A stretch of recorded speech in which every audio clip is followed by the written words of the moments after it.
Alcohol alcohol बनाने की विधियां।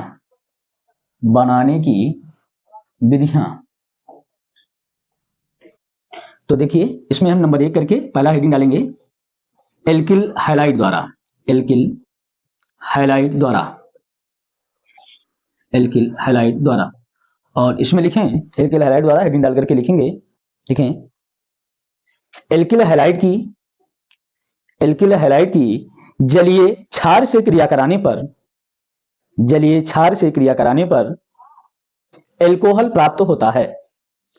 रिएक्शन देखिए, ये है RX एल्किल हैलाइड, और जब हम जलीय KOH या NaOH से क्रिया कराते हैं इसकी, तो यहां से OH समूह इसके हैलोजन को प्रतिस्थापित कर देता है और बना लेता है एल्कोहल। ये बना लेता है KX, ये में प्राप्त हो जाता है मोनोहाइड्रिक एल्कोहल। तो एक ये विधि हो गई कि जब जलीय क्षार से क्रिया करा देते हैं एल्किल हैलाइड की तो एल्कोहल प्राप्त हो जाता है। चलिए दूसरा एक और विधि लिख लेते हैं, यहां पर लिख लेंगे अम्ल उत्प्रेरित जलयोजन द्वारा। अम्ल उत्प्रेरित जलयोजन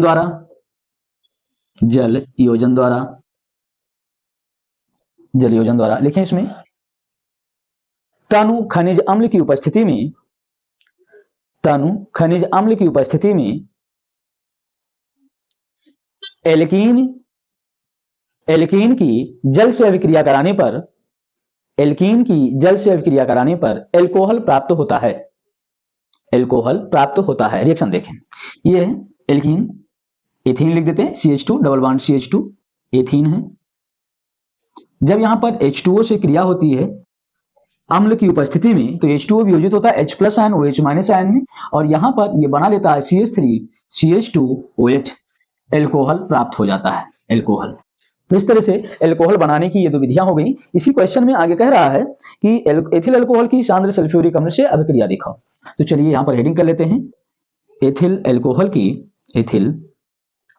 की सांद्र H2SO4 से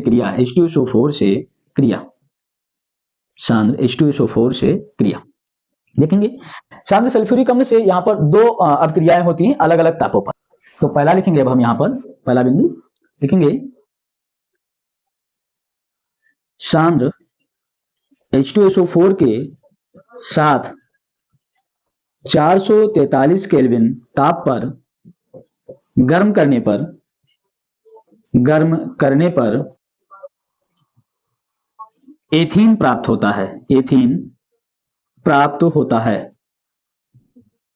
देखेंगे ये हमारा एथिल अल्कोहल CH3CH2OH, और जब इसका निर्जलीकरण कराया जाता है सांद्र H2SO4 की उपस्थिति में, टेम्परेचर 443 केल्विन रखते हैं, तो उस समय यहाँ पर जो रिएक्शन होगा वो यहाँ से OH समूह और इससे एक हाइड्रोजन निकल करके बना लेगा H2O, और ये आपस में जुड़ करके बना लेते हैं ethene, CH2 double bond CH2 plus H2O, इसी का नाम है एथीन।